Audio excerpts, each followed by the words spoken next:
अस्सलाम वालेकुम नाजरीन, आप देख रहे हैं प्रोग्राम कल तक और मैं हूं मोहम्मद जुनेद हलीम। नाजरीन, नैब ने मरियम नवाज की कल होने वाली पेशी मुलतवी कर दी है। नैब एलामिये में कोरोना की हालिया सूरत हाल को बुनियाद बनाया गया है। साथ ही यह भी कहा गया है कि नैब ने मरियम नवाज को पहले भी तलब किया था और उस मौके पर नैब लाहौर की अदालत में दानिस्ता तौर पर पथराव किया गया था, जो कि नैब की तफ्तीश में रुकावट डालने के मुतरादिफ है। यहां पे सवाल यह है कि मरियम नवाज की पेशी कोरोना ही की वजह से मुलतवी की गई है या फिर इसकी कुछ और भी वजूहात हैं। ये मामला शुरा के सामने रखेंगे। दूसरी जानिब आज सुप्रीम कोर्ट ऑफ पाकिस्तान से भी दो अहम फैसले सामने आए हैं। एक तरफ अदालत उज़्मा ने पंजाब के बल्दियाती इदारों को बहाल करने का हुक्म दिया है, तो दूसरी जानिब NA 75 डस्का में 10 अप्रैल को होने वाले दोबारा इलेक्शन को भी मुलतवी कर दिया गया। इन्हीं मौज़ूआत पर आज हम बात करेंगे अपने मेहमानों से। अभी हमें ज्वाइन किया है नून लीग के रहनुमा अयाज सादिक साहब ने, जबकि हमें ज्वाइन करेंगे डॉक्टर रमेश कुमार, पाकिस्तान तहरीक इंसाफ के रहनुमा, और इसके साथ साथ हमें स्टूडियोज में ज्वाइन करेंगे निहाल हाशमी साहब भी, जो कि नुमाइंदगी करेंगे नून लीग की। सबसे पहले आगाज कर लेते हैं अयाज सादिक साहब आपसे। और जो आज डेवलपमेंट हुई है यकीनन हैरान कुन तो है पाकिस्तानी अवाम के लिए, लेकिन क्या आपको भी कोई इस तरह की इतलात थी कि मुलतवी कर दी जाएगी पेशी, और क्या वाकई में कोरोना की वजह से पेशी मुलतवी हुई है या फिर कोई और वजह है? जी, बिस्मिल्लाहिर्रहमानिर्रहीम। मैं जो असल सवाल उठता है कि जब नैब एक इंसान को हिरासत में रख के 40-50 दिन इन्वेस्टिगेट करते हैं, तो उसके बाद फिर से उनको बार बार बुलाने की क्या जरूरत पड़ती है?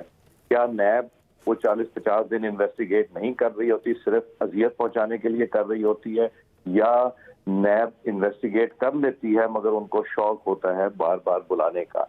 और आप ये देखें कि सुप्रीम कोर्ट की अब तो जो जजमेंट्स हैं उसमें भी नैब के रोल को एक बहुत ही क्रिटिकल और बड़ा कंट्रोवर्शियल बना दिया है। मगर मैं तो ये कई दफा सोचता हूँ, क्या नैब के वो लोग जो पॉलिटिकल पार्टी से विक्टिमाइजेशन करते हैं, जब वो उनका टर्म खत्म होगी, टेन्योर खत्म होगी, तो क्या उनसे भी पूछा जा सकता है कि you are living beyond your means?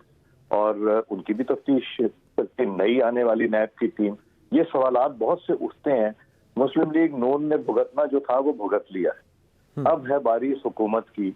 ये की टीम तो कुछ नहीं करेगी, वो हमने देख लिया। ना इन्होंने शुगर स्कैंडल किया, ना आटे पे किया, ना पेट्रोल पे किया, ना गैस के पे किया, ना LNG पे किया। शुगर के मामले पर आज डेवलपमेंट हुई है। वैसे शहजाद अकबर साहब ने भी कहा है कि एक ऐसा माफिया पकड़ा गया है जिसको माफिया कहना भी कम होगा, एक बड़े गैंग की निशानदेही की गई है। बात सुने, इसको हुए कितनी देर हो गई है? अगर यही कोई मुस्लिम लीग नून का होता तो उसको पहले अरेस्ट करते, बाद में इन्वेस्टिगेट करते। तो यहाँ तो वो बातें करते हैं, परसेप्शन क्रिएट करने की कोशिश करते हैं, मगर हकीकत में तो कुछ भी नहीं हुआ ना पैसे वापस आए, ना कुछ हुआ। फिर बेशुमार है। आप ये देखें कि अभी तक BRT पेशावर जो अरबों रुपए का ओवररन हुआ, जिसमें डिजाइन फॉल्ट्स थी, जिसमें बसेस बिफोर टाइम खरीद ली, उसका भी नहीं हो रहा।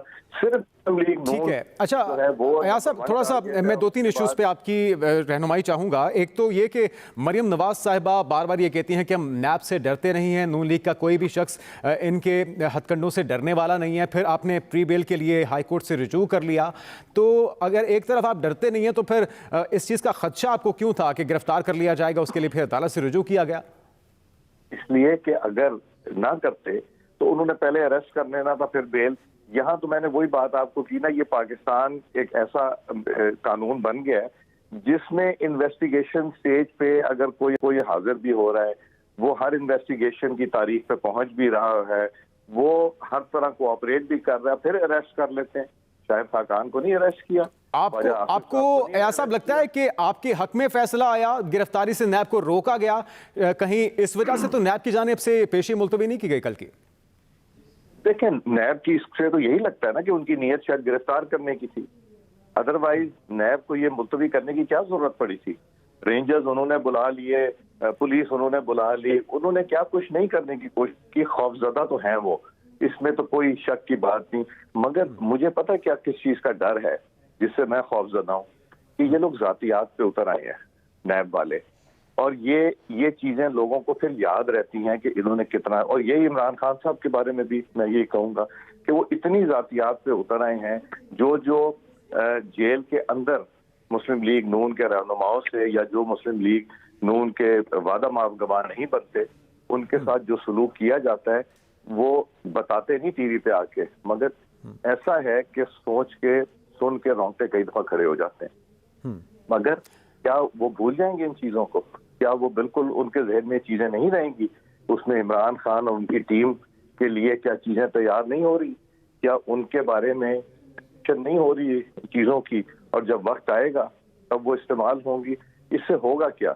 इससे होगा ये कि जब इनकी हुकूमत जाएगी इनके साथ वही सलूक होगा जो इन्होंने किया। और कुछ अल्लाह ताला का निज़ाम भी ऐसा है कि अल्लाह ताला यही कहते हैं कि मैं रस्सी दराज करता हूँ तो खींच भी लेते, और इनकी रस्सी जब खिंच गई तो ये अल्लाह ना करे कि किसी से हो, किसी पॉलिटिकल आदमी के साथ ये हो जो ये मुस्लिम लीग नून के साथ कर रहे हैं। ये अच्छा अयाज साहब यहाँ पे दो सवाल बनते हैं। एक तो सवाल ये है कि नैब का इल्ज़ाम जो कि वो नून लीग पर पीडीएम की जमातों पर लगा रहे हैं कि आप लोग दबाव डालने की कोशिश कर रहे हैं, तहकीकात के अमल को रोकने की कोशिश कर रहे हैं, एक जत्थे की सूरत में आने के लिए पिछली बार भी आपने पथराव किया था। दूसरी तरफ एक जिम्मेदार पार्टी होने के नाते, पाकिस्तान के जिम्मेदार शहरी होने के नाते, क्या आपके ऊपर ये जिम्मेदारी नहीं आती कि गैर मामूली हालात के अंदर, कोरोना के दिनों के अंदर एक काफिले की सूरत में आप अगर जाते तो यकीनन उससे बहुत से लोग मुतासिर हो सकते थे? तो इस जिम्मेदारी का मुजाहरा आपकी तरफ से क्यों नहीं किया गया?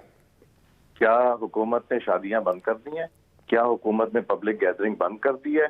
क्या कोरोना, जिसको कोरोना पॉजिटिव है, वो बैठ के मीटिंग नहीं कर रहे, बल्कि वो दूसरे मैसेज क्या दे रहे हैं वो कि जी आप लोग कोरोना में जरा फासला रखें और ना जाएं, मगर मैं चूंकि प्राइम मिनिस्टर हूं I can get away with anything.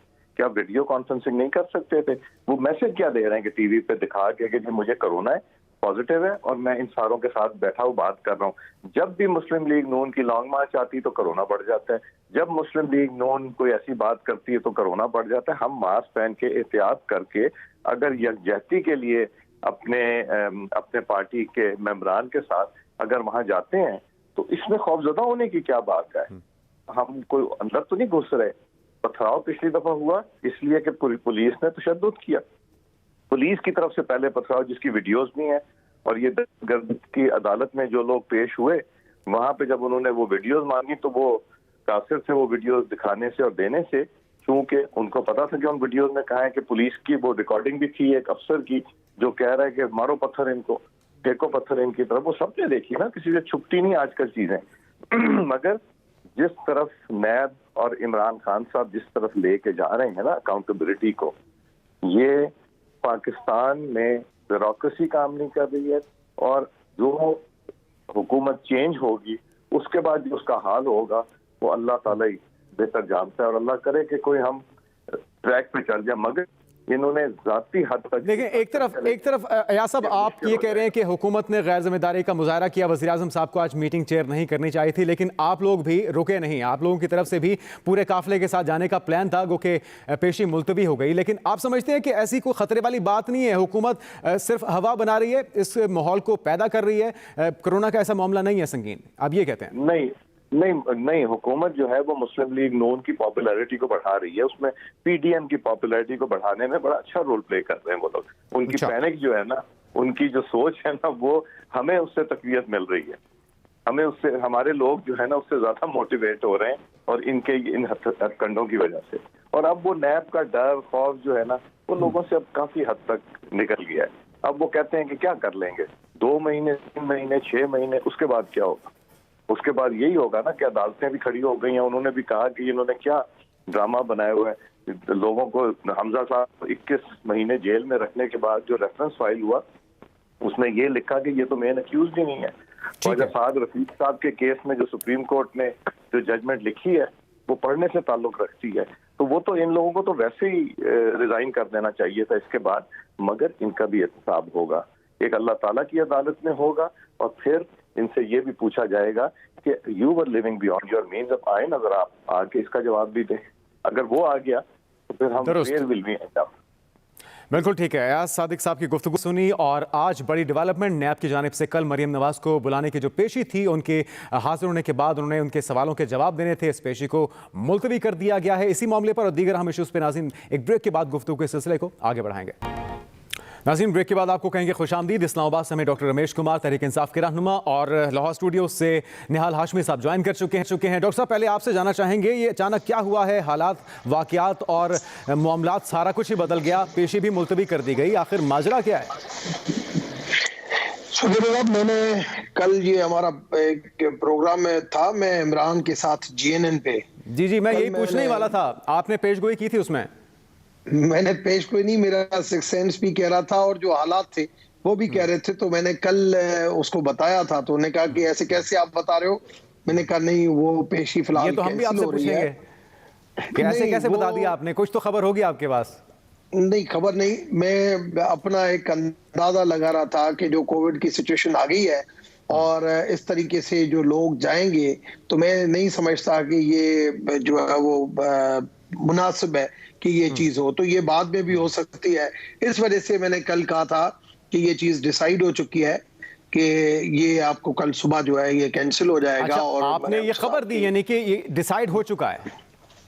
मैंने कल कहा था कि ये मतलब यहाँ होगा कि ये कैंसिल होगा या होगा कि इनको जो है वो क्वेश्चन आंसर भेजा जाएगा, मगर ये नहीं, मैं नहीं समझता कि कल जो है वो होनी चाहिए। और ये मेरी एक ना समझ थी मेरी, और जो मैंने कल बात की थी और आज चलें, अब आपने बात कर ही दी है तो खुल के कह दें। और इसके साथ साथ डॉक्टर साहब ये भी बताइए कि अगर आपने ये समझा कि कोरोना के बायस इसको मुलतवी हो जाना चाहिए, तो आज जो वजीर आजम साहब ने मीटिंग चेयर की है उस पर क्या कहेंगे आप?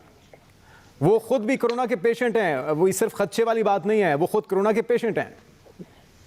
देखें, कोरोना मुझे भी हुआ था और दूर से बैठ के और अपने कार व्यवहार जो भी था वो चला रहा था और रेस्ट जरूर की थी, मगर अपने आप को डिस्टेंस के साथ रखा था। और अगर प्राइम मिनिस्टर ने जो है वो अपनी सेहत से भी बढ़कर जो है वो मुल्क के लिए जरूरी समझा कि मेरी जो है जिंदगी बिल्कुल खतरे में डाल दी। नहीं, जिंदगी खतरे में नहीं, उसने अगर दूर से डिस्टेंस से अपने आप को डिस्टेंस, ऐसे तो सारा दिन हम हॉस्पिटलों में जाते हैं, रोजाना मास्क लगा हुआ होता है, पेशेंट सामने भी होता है, तो भी कोई फर्क नहीं पड़ता।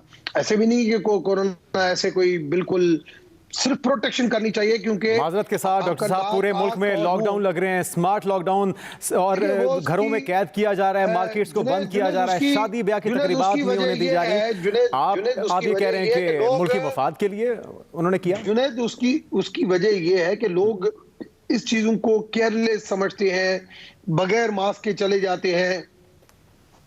मेरी ऑफिस है ATBB कॉम्प्लेक्स में, जब भी लिफ्ट के अंदर जाता हूं, अच्छा, तो आपको वहां पे जब भी लिफ्ट के अंदर जाता हूं लोग बगैर मास्क के होते हैं, जबकि बाहर लिखा हुआ होता है कि बगैर मास्क के जो है लिफ्ट के अंदर आना मना है, मगर लोग नहीं मानते। लेकिन ये बात जस्टिफाइबल नहीं है। मैं दोबारा डॉक्टर साहब आपकी तरफ आऊंगा। निहाल हाशमी साहब, आप क्या समझते हैं, ये दुरुस्त फैसला है? मुस्लिम लीग नून खुश है कल की पेशी मुलतवी होने पर, या आप समझते हैं कि होना चाहिए था, आपको अपनी पावर शो करने का मौका मिलना चाहिए था?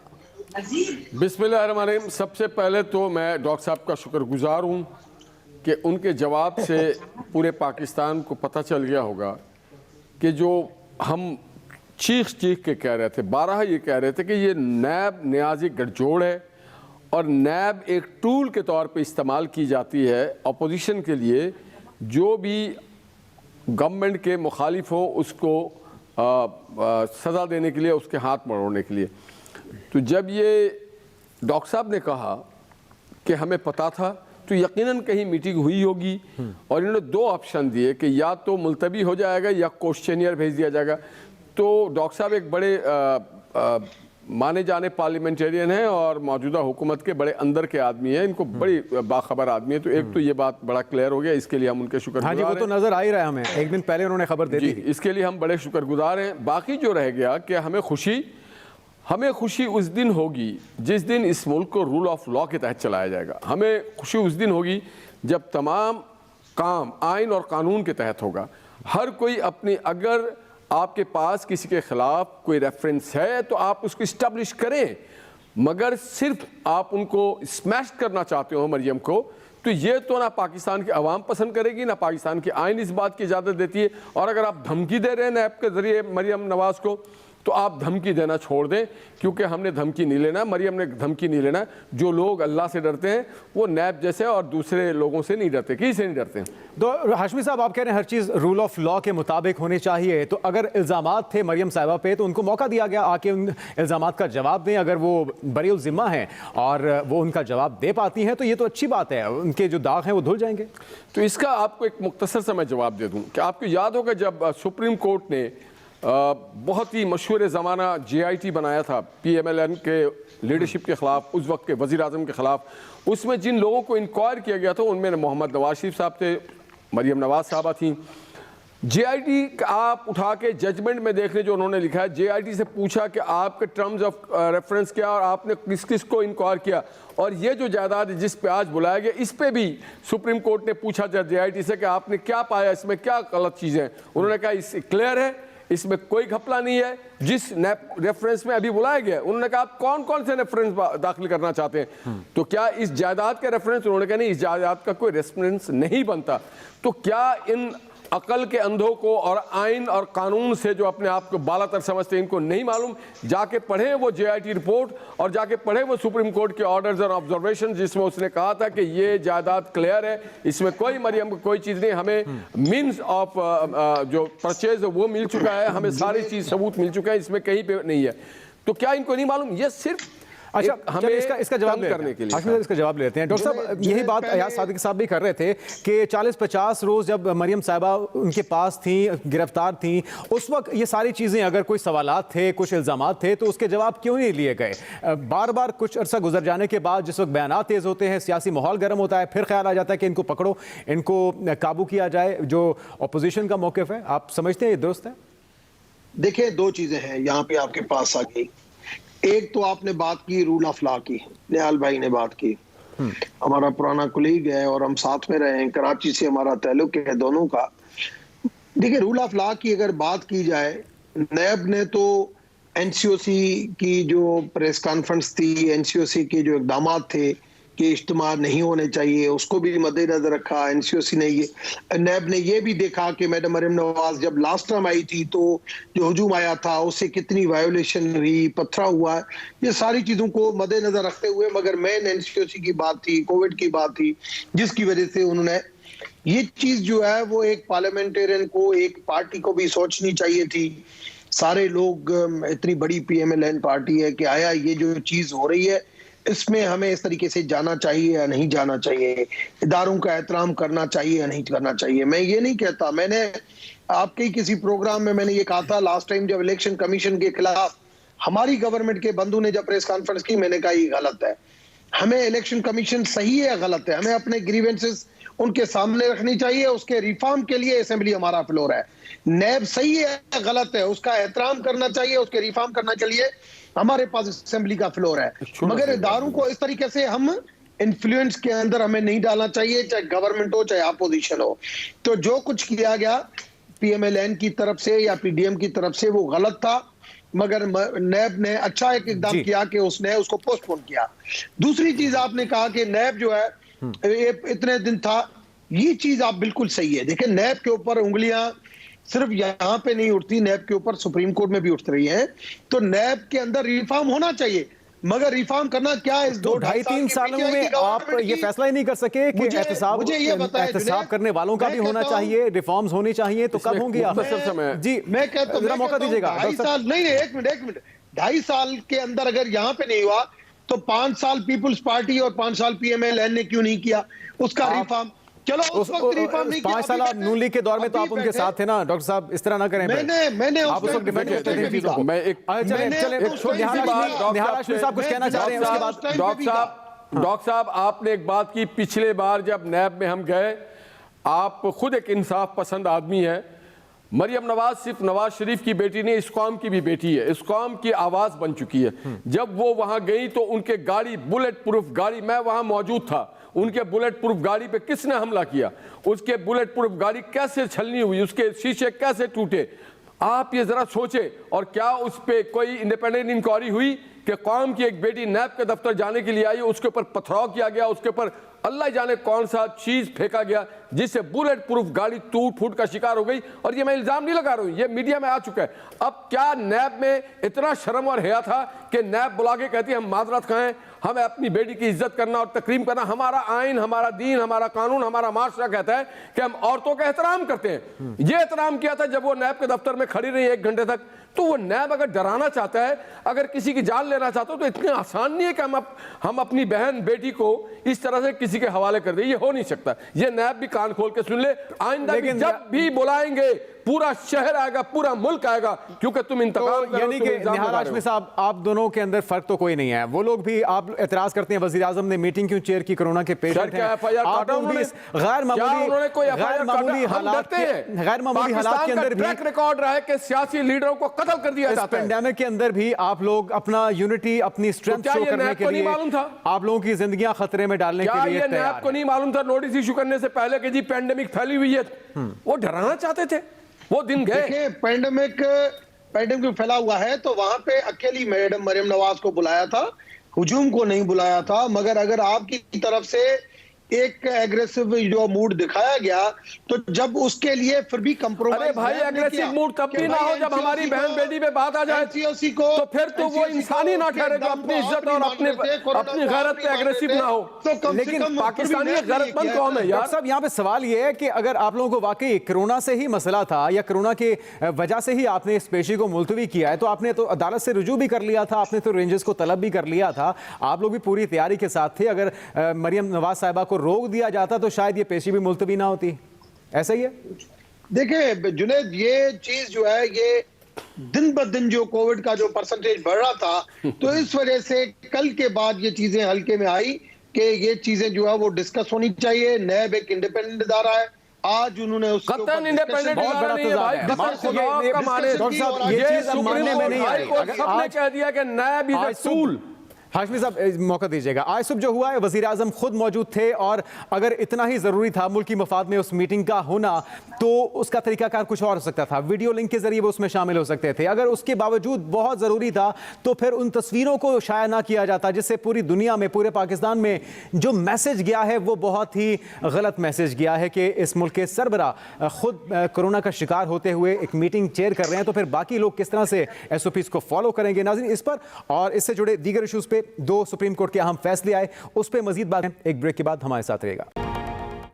नाज़रीन, welcome back. Doctor Ramesh Kumar साहब, जिस तरह से आपकी जो खबरें हैं, आपकी पेशगोइयाँ हैं, वो अभी एक सबूत आ गया, आज दुरुस्त साबित हो गई है, और अंदर की खबरें यकीनन आपके पास बहुत होती हैं जिससे अवाम भी मुस्तफ़ीद होना चाहेंगे। तो आपको लगता है कि ये पेशी जो कल मुलतवी की गई है, अब ये मुलतवी ही रहेगी या फिर आने वाले कुछ दिनों में मुतवक्के है दोबारा से उन्हें पेश होना पड़ेगा?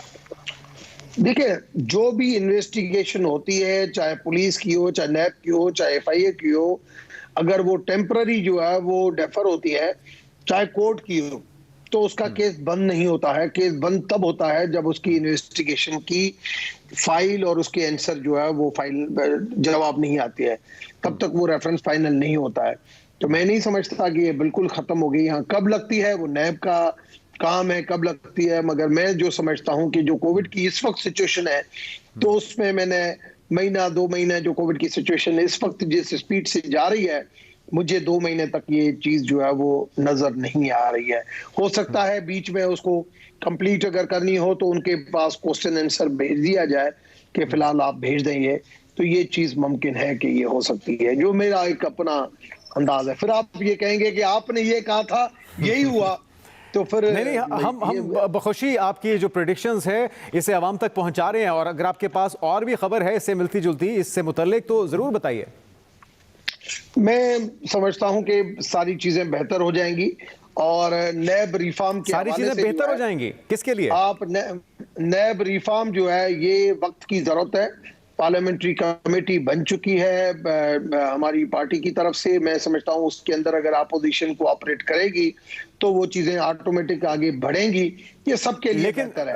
डॉक्टर साहब, सोलो फ्लाइट से तो मामला हल नहीं होगा, इसके लिए आपको अपोजिशन के साथ बैठना पड़ेगा, उन्हें ऑन बोर्ड लेना पड़ेगा। सीनियर पॉलिटिशियन को सही फैसला करने के लिए हर वक्त हाजिर होना चाहिए। मगर अगर उसके लिए मैं आपको बताऊं 62-63 की जब अमेंडमेंट थी, जब पीपुल्स पार्टी ने कहा मियां साहब को आप करो, तो मियां साहब ने कहा नहीं अभी नहीं करती है, क्योंकि उस वक्त पीपुल्स पार्टी तकलीफ में थी। मगर जब मियां साहब तकलीफ में आए तो फिर पीपुल्स पार्टी को कहा, तो पीपुल्स पार्टी ने कहा अब हम क्यों करें। तो लेकिन खान साहब का जो रवैया है वो चोर चोर डाकू डाकू जब तक करते रहेंगे, ऑपोजिशन वाले कहां एक टेबल पे बैठेंगे? नहीं, ये चीजें मैं समझता हूं अभी बहुत कभी कभी टाइम और वक्त जो है ना, हालात किसी को इकट्ठा कर देता है। आपने देखा कि इंडिया पाकिस्तान का कितना था, एक बिल्कुल बात करने का भी मौका नहीं होता था। अब कुछ चीजें चली है, सीज फायर हुआ, प्राइम अपना चीफ ऑफ आर्मी स्टाफ की आई स्टेटमेंट, इमरान खान साहब श्रीलंका जाते हुए इंडियन एयरफेस यूज की, तो फिर आपने प्राइम मिनिस्टर, तो सेम इसी जगह पे आज सब लोगों को ये जरूरत महसूस होती है कि अगर इलेक्शन में जाना है तो इलेक्टोरल रिफॉर्म भी जरूरी है। अगर इदारा है नैब, रिफॉर्म्स की बात कर रहे हैं, ये पॉजिटिव इशारा है, इसका जवाब देते हैं। हालात, हाँ, रेसिप्रोकल रेस्पेक्ट जरूर होनी चाहिए। इनको भी ये नहीं कहना चाहिए कि नाअहल और नालायक हुकूमत सामने, उनको भी ये नहीं कहना चाहिए। नहीं, बिल्कुल नहीं कहना चाहिए, बिल्कुल नहीं कहना चाहिए, लेकिन उसके लिए परफॉर्मेंस भी होनी चाहिए, आवाम को आसानियां, उसको रिलीफ मिलना भी चाहिए, वो नजर आना चाहिए। अदरवाइज इनके ऑपोजिशन के कहे बगैर भी ये इल्जाम आप पर उठता रहेगा, आप पर उंगलियां उठती रहेंगी। निहाल हाशमी साहब, रिफॉर्म्स की बात की जा रही है तो ये बेहतरीन मौका है, हुकूमत अगर आपसे कह रही है तो आपको तो पेशियों का सामना है, आप तो फौरन इस ऑफर को कबूल करना चाहिए। ज़रूर पेशियों का सामना है। देखिए, पेशियों की आप बात की तो आपको याद होगा मियां नवाज शरीफ साहब और मरियम साहबा 100 से ज़्यादा पेशियाँ भुगते रहे नैब अदालत में। मरियम साहबा हमेशा नैब के अदालत और ऑफिस जाती रहीं, उनके साथ कोऑपरेशन करती रहीं। मगर जो सलूक किया था मरियम को गिरफ्तारी के वक्त अपने बाप के सामने जेल के अंदर से, देखिए कानून जो हमारी जेल मैनुअल है उसमें भी नहीं लिखा हुआ है कि आप किसी को जेल के अंदर से कस्टडी लें, आप जब तक वो बाहर ना आए, मगर वहाँ से कस्टडी लिया। तो ये मुल्क में एक तो पेशी हम भुगतना जानते हैं और उससे हम डरते नहीं अगर जेन्युइनली कोई पेशी हो। मैं आजम बेग और खुर्रम भट्टी साहब ने कह रहा था कि पिछले बार तो हम आए थे तो गाड़ी पे पथराव हो रही थी मरियम की, इस बार अल्लाह जाने क्या होता है। लेकिन निहाल हाशमी साहब, आप पेशियां भुगतते हैं, लेकिन ये गिरोह की सूरत में जाना, जत्थे लेकर जाना, फिर आप पे तनकीद होती है, शहरी हैं, हमें गाड़ियों के शॉट्स आते हैं, अंदर से पत्थर के बैग्स निकलते हैं। वो पत्थर गवर्नमेंट लेके आई थी। देखिए, हम पाकिस्तानी शहरी हैं और हमें हमारा दीन, हमारा मजहब, हमारा माशरा, हमारा कानून कहता है। और अभी हाल ही में तो गुजरा है 8 मार्च, हम तो अपनी औरत की हिफाजत करना चाहते हैं, उसकी इज्जत करना चाहते हैं, उसकी हुर्मत करना चाहते हैं। और वो सिर्फ एक औरत नहीं है, पाकिस्तान की मुस्लिमों की आवाज़ है, महंगाई के खिलाफ एक आवाज़ है, जबर के खिलाफ एक आवाज़ है, जमहूरियत के सबसे तवाना आवाज़ है, पाकिस्तान की सबसे पॉपुलर लीडर है। हम ऐसे तो नहीं खोना नहीं। तो आपको लगता क्या है अब ये जो पेशी मुलतवी हुई है, आपने जो बात की, आपकी प्री बेल खत्म होने के बाद, मुद्दत खत्म होने के बाद दोबारा से उन्हें बुलाया जाएगा ताकि गिरफ्तार किया जा सके, आपके ख्याल में? यकीनन उनका मंशा जो है वो ये है कि मरियम को डराया जाए, धमकाया जाए। और मियां नवाज शरीफ को बाप की कमजोरी होती बेटी, मगर ये बेटी बाप की कुव्वत है। अच्छा, आप डरने वाले नहीं है? मरियम नवाज साहब डरने वाली नहीं है? नहीं, वो अल्लाह से डरती हैं। तो कोरोना से तो डरे, अल्लाह से डरती हैं, किसी और से नहीं डरती। कोरोना से डरना चाहिए, आवाम की जिंदगी तो दाव पे ना लगे। देखिए, हम आवाम की जिंदगी दाव पे नहीं लगा रहे थे, ये दाव पे तो नैब वाले लगा रहे थे ना। नैब वालों को पूछें कि उन्होंने आज तक क्या काम किया, कितने बार उन्होंने बुलाया है गवर्नमेंट के लोगों को, कितने बार बुला लिया है। प्राइम मिनिस्टर साहब, ये अभी भाई मेरे कह रहे थे प्राइम मिनिस्टर, भाई प्राइम मिनिस्टर साहब के अपने लोग कितने बार बुलाए गए, आप मुझे बताइए। पेट्रोल स्कैम हमने नहीं कहा, इन्होंने एफआईए ने कहा पेट्रोल में घपला हुआ है, एफआईए ने कहा, चीनी कमीशन ने कहा चीनी में घपला हुआ है, दवाई में घपला हुआ है, आटे में घपला हुआ है। क्या नैब ने इनके कैबिनेट के एक आदमी को बुलाया कि जनाब एफआईए की रिपोर्ट है, शुगर कमीशन की रिपोर्ट है, फलाने की रिपोर्ट है? 5 बड़े स्कैम आ चुके हैं इस गवर्नमेंट में, क्या नैब में एक आदमी को बुलाया? या क्या नैब ने कभी बुला करके कहा कि जनाब इसकी हम तहकीकात करना चाहते हैं? नहीं। तो इसके मानी ये नजर आता है कि जो दादा के वक्त की खरीदी हुई जमीन थी, जो 80 की जमीन थी, उसके बारे में आप मरियम साहबा से हिसाब किताब लेना चाहते हैं। और जो लोग कल तक वो हिसाब किताब लेना चाहते हैं, आप दे दें, आप क्लियर हैं। अगर आपको कोई हमने इसी नैब को दे दिया है, नहीं है हमने इसी नैब को दे दिया ना मेरे भाई। जेआईटी हुई थी सुप्रीम कोर्ट के कहने पे, मैंने फिर उसको रिपीट नहीं करना चाहता हूं। बात दरअसल ये है कि सियासी जद्दोजहद है, हम वो करते रहेंगे। आइन के ताबे हम थे, आइन के ताबे हम हैं, आइन के क्या ये हक नहीं बनता था मरियम का कि उसकी एफआईआर कटवाई जाए? मैं खुद गया था कैप्टन साहब के साथ जाकर के कि एफआईआर काटी जाए। अगर इस हुकूमत के थानेदार उस एफआईआर को एंटरटेन नहीं कर रहे हैं तो फिर मरियम को और उसके साथी जो है वो तो अपनी तहफ़्फ़ुज़ चाहते हैं। अगर इस मुल्क में लॉ एंड ऑर्डर बेहतर हो, आइन और कानून सबके लिए बराबर हो, तो फिर तो सब ठीक है, मगर अगर हमारे एफआईआर निकाले जाते हो। डॉक्टर साहब, ये जो इल्ज़ाम लगता है कि आपके अपने लोगों के ऊपर जब नैब के इल्ज़ामात होते हैं, करप्शन के इल्ज़ामात लगते हैं, उन्हें नहीं बुलाया जाता, उनके केसेस महीनों महीनों सालों सालों पड़े रहते हैं, और इसके साथ साथ मरियम साहिबा बार बार कह रही हैं कि नैब के पीछे असल चेहरा इमरान खान साहब का है और वो डर के भाग गए हैं, उन्हें मैदान में आके मुकाबला करना चाहिए। इन इल्ज़ामात पर क्या कहेंगे?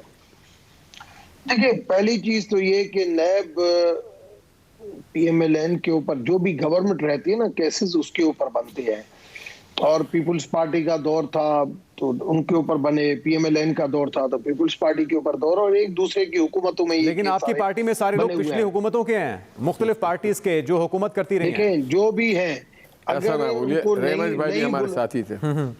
नहीं बुलाया जाता तो मैं समझता हूँ ये गलत है। अगर उसके खिलाफ कोई केसेस है तो उनको बिल्कुल टेकअप होना चाहिए। अगर नहीं टेकअप हो रहा है तो अपोजिशन जाके उस हवाले से, जैसे आपने देखा कि जो जेआईटी की बात की गई, पनामा की बात की गई, पीटीआई ने उसको फॉलो किया। डॉक्टर साहब सिर्फ बताइए, हमजा शहबाज 20 माह तक जेल में रहे, एक उनके खिलाफ कोई एलिगेशन निकाला गया? नहीं निकल सका। डॉक्टर साहब, ये क्या मामला क्या है? ये हमारे कुछ कवानीन के अंदर उनकी कमजोरी समझते हैं आप, या फिर तरीकेकार इन्वेस्टिगेशन का ऐसा है? शहबाज के वो 20 माह कौन लाके वापस लेगा? नैब साबित क्यों नहीं कर पा रहे कुछ भी नैब वाले? जुनैद, अगर मुझसे आप पूछेंगे तो मैं तो कहूंगा कि इंक्वायरी लेवल के ऊपर किसी को आपको गिरफ्तार करना ही नहीं चाहिए, जेल में बिठाना एक सजा। डॉक्टर साहब, मैं आपको जज समझता हूं, आप मुझे बता दें वो 20 महीना हमजा शहबाज के कौन लाके देगा? तो आप समझते हैं कि ये नाइंसाफी हुई है? फिर जिन लोगों को बगैर तहकीकात के कुछ साबित हुए गिरफ्तार किया गया, ये ज्यादती हुई, नाइंसाफी हुई, मानते हैं आप? अगर हमजा शहबाज 20 महीने अंदर रहा, या जेलों के अंदर अगर गैर जरूरी कैदी बैठे हुए जिनके 10-10 साल फैसले नहीं हुए, उनकी जवाबदार ज्यादातर जो है 3-3 मरतबा हुकूमतें रही हैं पीपुल्स पार्टी। नहीं, अभी जो ख्वाजा साद और ख्वाजा सलमान अंदर थे, कौन जवाब दे? डॉक्टर साहब, ये बताएं, अगर आपको खुद भी एतराज है इस तरीके कार से, कहा बेकसूर है वो, आपने कभी खान साहब के सामने ये एतराज उठाया? आपने उनको कहा कि ये रिफॉर्म्स होने चाहिए, ये वक्त की जरूरत है, अगर कल आपकी बारी भी आ सकती है, आज अगर इनकी आ रही है तो? देखिए, ये एक सिस्टम कुदरत का है कि कुदरत के ऊपर तो ना खाले, इंसानों का अपना बनाया हुआ है जो भी मामला है। कुदरत का सिस्टम है, अगर आप किसी के लिए बुरा करोगे तो दूसरे दिन आपके साथ खुदा की तरफ से भी बुरा होता है। ये किसी के कहने की बात नहीं है। दूसरी चीज ये कि अगर इदारों का, मैं जब मियां साहब के साथ था, नियाल भाई एक मरतबा पहले भी एक प्रोग्राम है मेरे साथ थे, तब भी मैंने कहा था कि मैंने उस टाइम पे भी ये कहा था कि ये इदारे रिफॉर्म होना चाहिए, ये गलत प्रैक्टिस है, मगर बड़े मियां साहब ने नहीं किया। शहबाज शरीफ चाहता था। देखिए डॉक्टर साहब, एक बात बताऊं आपको, एक बात बताऊं, जब शहबाज साहब ने इसी कौमी असेंबली में खड़े होकर कहा कि लेट्स स्टार्ट टुगेदर, और जब उन्होंने कहा आइए मिलकर पाकिस्तान को आगे लेके जाते हैं, आइए इस मुल्क की मईशत को ठीक करते हैं, तो जो आपके सिलेक्टेड प्राइम मिनिस्टर है उन्होंने हाथ मिलाना गवारा नहीं किया, और वो ऑर्डिनेंस के जरिए पार्लियामेंट को चलाना चाहते हैं, तो जो और फिर कहते हैं यू टर्न तो आर्ट ऑफ पॉलिटिक्स है। तो फिर भाई ये इस तरह के आर्ट ऑफ पॉलिटिक्स, इस तरह के ऑर्डिनेंस से किसी आईनी तरमीम नहीं आया जाती है। क्या कहेंगे अभी? क्या कहा मैंने क्या कहा अभी? मैंने कहा कि वक्त और हालात इकट्ठे कर देता है, उस टाइम पे फिर आदमी को अना की सियासत नहीं होनी चाहिए। अना की सियासत नहीं होनी चाहिए, और हुकूमती नुमाइंदे हों या फिर अपोजिशन के रहनुमा, दोनों का ये ख्याल है कि नैब के अंदर रिफॉर्म्स होनी चाहिए। लेकिन बातों की हद तक ये मामला सिर्फ अब तक चलता दिखाई दे रहा है। इस पर अमल दरामद कब होगा, वाकई में रिफॉर्म्स कब होंगी, इस पर और दीगर इशूज़ पर नाज़रीन बात करेंगे एक ब्रेक के बाद। नाज़रीन, ब्रेक के बाद आपको कहेंगे खुशामदीद। आज सुप्रीम कोर्ट के दो अहम फैसले आए। बल्दियाती इदारों को बहाल करने का फैसला आया है। दूसरा, NA 75 डस्का के अंदर होने वाले इलेक्शन को मुलतवी किया गया है। 10 अप्रैल को ये इलेक्शन होना था। एक तरफ हुकूमत खुशी मना रही है जो NA डस्का का इलेक्शन मुलतवी किया गया, और दूसरी तरफ नून लीग खुश हो रही है कि बल्दियाती इदारों को बहाल कर दिया गया है। हाशमी साहब, आप लोग अगर समझते हैं कि 20 हल्कों के अंदर मसला हुआ है और आप लोग उसके अंदर जीतने वाले हैं, तो फिर आपको एतराज़ क्या है कि सिर्फ 20 हल्कों का मामला हो? और आपके वकील को उन्होंने कहा कि साबित भी करें कि ये मामला आखिर पूरे हल्के तक क्यों जाना चाहिए। देखिए सर, मैं आपको एक बात बताऊं, सबसे पहले तो मुझे बहुत अफसोस है, मैं रंजीदा हूं कि एक सीट जो 2.5 साल के लिए थी, उसमें आपने 2 इंसानों की जान ले ली, दर्जनों को जख्मी कर दिया, घरों में मातम बिछा दिया, और मुझे ज़्यादा अफसोस ये हो रहा है उसके बाद कि हमारे आपने अमले को गायब कर दिया। फिर उससे ज़्यादा अफसोस का मुकाम यह है एज ए कौम कि चीफ सेक्रेटरी साहब फ़ोन नहीं उठा रहे हैं। जो सरकारी मशीनरी है, ज़िले मशीनरी है, वो एक पार्टी के साथ जाके खड़ी हो जाती है, वोट उठा के लेके भाग रहे होते हैं, मोबाइल पे डाल रहे थे। तो बहजते ये छोड़ दें, मैं PMLN का हूँ या किसी पार्टी का हूँ, मैं ऐसे पाकिस्तानी महसूस करता हूँ ये बहुत शर्मिंदगी का मुकाम है। और ये मैं और आप वहाँ पे मौजूद नहीं थे, ना कोई अदालत का आदमी था, ये वो कैमरे आपके थे जिन्होंने दिखाए और उन्होंने ये दिखा दी कि कहाँ पे कैसे खड़े होकर मारा जा रहा है गोली, कब दहशत फैलाई जा रही है, कब राणा सनाउल्लाह को घेरा जा रहा है, कब जो आपके पोलिंग स्टाफ है वो धुंध में गायब हो जाते हैं, कब ढिठाई से ये कहा जाता है कि राणा सनाउल्लाह के ऊपर FIR काटा जाए। तो ये हम देख रहे थे और ये हमारा हक है कि हम समझें, हम जानें, हम वोट डालें।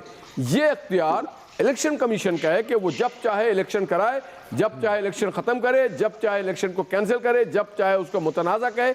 ये एक आइन और कानून है पाकिस्तान ने इलेक्शन कमीशन को, जहां हम कहते हैं कि इदारे बड़े सॉवरन है। अब ये कह रहे थे भाई रमेश कि नैब एक सॉवरन इदारा है, तो इलेक्शन कमीशन भी एक सॉवरन इदारा है और उसकी जो ऑब्जर्वेशन है, उसकी जो कारकर्दगी है, उसके ऊपर सवालिया निशान बन गया है। और पाकिस्तानी माशरे पे, इलेक्ट्रल सिस्टम पे कि हम इतने गिर गए हैं कि हम लोगों को मार रहे हैं। और ये साबित हुआ है, देखिए वो PTI वाला मारे, PML वाला मारे, हम इसे सपोर्ट नहीं करेंगे। इंसान का, एक इंसान का कत्ल पूरी इंसानियत का कत्ल है, तो हम इसमें खुश नहीं होते हैं। हम समझते हैं ये हमारे ऊपर अल्लाह ताला की तरफ से एक ये होता है, हमें जिम्मेदारी दी जाती है कि हम अपने कौम की नुमाइंदगी करें, हम अपने लोगों की जा करके वहाँ पे इसका जवाब की आवाज़ बने। ठीक है डॉक्टर साहब, आप अगर समझते हैं कि आपके उम्मीदवार को ही डस्का की आवाम ने जितवाना था, इतने पुरएतमाद थे आप, तो फिर आप लोग इतना घबरा क्यों रहे हैं पूरे हल्के के अंदर इलेक्शन होने से? और आज होने वाले जो सुप्रीम कोर्ट का फैसला है इलेक्शन मुलतवी करने का, इस पर इतनी खुशियां क्यों मनाई जा रही हैं? देखिए, सुप्रीम कोर्ट का दोनों जो डिसीजन आए, मैं तो खुद सुप्रीम कोर्ट में 15-20 सालों से पेश होता रहता हूँ मुख्तलिफ केसेस में। मैं हर उस फैसले की जो है ना वो दिल से इज्जत करता हूँ और उसकी रेस्पेक्ट करता हूँ जो फैसला देती है। सुप्रीम कोर्ट ने अगर 10 तारीख की इलेक्शन पोस्टपोन किया है तो अभी तक उसके ऊपर डिसीजन नहीं दिया है, क्योंकि उसके आर्ग्यूमेंट्स में टाइम लग रहा था, तैयारी में टाइम लगेगा। इस वजह से उन्होंने कहा कि 10 तारीख को हम डेट आगे बढ़ा देते हैं कि हम इसको दोबारा, आप मुझे सेटिस्फाई करें कि आप पूरे हल्के में इलेक्शन क्यों चाहते हैं। दूसरा, उनको ये आर्टिकल 3 जो जिसकी तहत लोकल गवर्नमेंट को जो बंद किया गया था, उसके लिए आपको पता होगा कि मेरे ख्याल है मार्च में ही काजी फायज ईसानी एक मकबूल बाकर ने एक जजमेंट लिखी थी कि इसको जल्दी लगाया जाए, तो आज उसको चीफ जस्टिस साहब ने खुद सुना है। और लेकिन डॉक्टर साहब, एक तरफ PTI कहती है इख्तियारात को निचली सतह तक मुंतकिल होना चाहिए, सबको बाइख्तियार नीचे तक करना चाहिए, दूसरी तरफ आप इदारों को बंद कर रहे हैं, तो ये तो तजाद है। सुप्रीम कोर्ट का फैसला तो आ गया, लेकिन इस पर आप खुश हैं? मैं समझता हूँ लोकल बॉडीज होनी चाहिए, ये MP MLA का काम ही नहीं है, और लोकल सतह पे अगर काम करना है तो लोकल गवर्नमेंट ही करेंगी। अच्छी बात यह कि आप इख्तिलाफ नहीं कर रहे किसी भी चीज से, लेकिन ये तजाद तो है आपकी पार्टी की पॉलिसी के अंदर और इकदामात और अब कॉल फेल के अंदर। नहीं, बात यह है कि सही चीज को आप सही कहें, गलत को आप गलत कहें। तो इस वजह से जो भी लोकल गवर्नमेंट इदारे हैं हर सूबे के अंदर मुतहरिक होने चाहिए, और जो मुशर्रफ का जो निज़ाम आया था वो भी बहुत अच्छा था। और मैं समझता हूं, मैं उस टाइम पे खुद गवर्नमेंट का हिस्सा था, और जितनी उस टाइम पे डेवलपमेंट होती थी, जितनी उस टाइम पे जो वो काम देखने में आते थे, मैंने आज तक नहीं देखे। मगर किसी पॉलिटिकल पार्टी ने, चाहे पीपुल्स पार्टी की हुकूमत आई, PMLN की आई, चाहे अभी आई, डॉक्टर साहब के मुशर्रफ की पार्टी तो नहीं ज्वाइन कर रहे हैं आप? नहीं, मैं तो देखो मुशर्रफ के साथ में था, और मैं आज भी कहता हूँ, मैं नून में भी रहा, मैं मुशर्रफ के साथ मैंने 5 साल काम किया। मैं नहीं समझता हूँ कि मुशर्रफ का दौर जो है वो आजकल के किसी भी दौर से वो और दौर था। मुशर्रफ ने जिस तरीके से चलाया सिस्टम को और जो तरीकेकार था, मैं समझता हूं अगर 99 से 2002 का दौर अगर 2 साल और भी चला जाता तो आज पाकिस्तान जिस जगह पे खड़ा है ये बहुत आगे बढ़ जाता। एक भी फिर हवाई अड्डे हमारे नहीं बसते, सब अमेरिका तो को दे देते वो ठेके पे। तो ऐसे नहीं खान साहब, तो फिर आप मशवरा देना कि वो उनके नक्शे कदम पे चले फिर पूरी तरह। जुनैद, मैं आपको बताऊं कि जहां पे भी जो जुल्म हुआ है, मेरा ईमान ये कहता है, हमारा मजहब ये कहता है कि वहां पे तब्दीली। आपको मैं अभी बताऊं, इसराइल है ना, इसराइल ठीक में है। भी आप देखना कि अभी हुकूमत चले नियाज़ हाशमी साहब, मुसलमानों की बनेगी। डस्का के इलेक्शन के अंदर 20 इसराइल के सड़कों पे अंदर- पोलिंग होगी, आपको लगता है कि आप इसराइल के अंदर जीतेंगे भी या आप फिर देखना कि आपके कभी खिलाफ किसी ने फैसला जा सोचा सकता था है? कि इसराइल देखिए के अंदर जुनैद, मैं आपको मुस्लिम एक बात कम्युनिटी की बताऊं, हुकूमत ये जो बनेगी। आपने खुशी और गम की बात की, तो लाहौर के गली मोहल्ले से लेकर के रहीम यार खान सादकाबाद के आवाम से जाके पूछे कि इन 2.5 सालों में बल्दियाती इदारों ने जो तबाही फेरी है, आज लाहौर वो लाहौर नहीं है जो शहबाज शरीफ साहब छोड़ के गए थे। आज लाहौर में कूड़ा करकट का ढेर है, रोड टूटे हुए हैं, पार्क के तबाह हाल है, ठीक है। और बल्दियाती इदारे तबाह हो गए। तो ये अवाम पंजाब की खुश हो रही है, उन्होंने जिनको वोट डाला था, जिनको मुंतखब किया था, अल्लाह ने उनको फिर से मौका दिया है। बिल्कुल। और इसमें कोई खुशी की बात नहीं, हमारा मुल्क आगे जाएगा। जहां तक उम्मीद करते हैं कि हमारा मुल्क आगे मैं ये जाए। समझता हूं कि आप- वहां पे पूरे हल्के में इलेक्शन इसलिए होना चाहिए कि जब फायरिंग ठीक है। कर रहे थे वो लोग, तो पूरे इलाके के लोगों को दहशतगर्द कर दिया 20 था। हल्कों में हो और या turn पूरे out- नहीं, हल्के पूरे के हल्के अंदर में होना चाहिए, क्योंकि दूध टर्न का आउट पूरे हल्के दूध का का कम दूध हो और गया था। पानी का पानी हो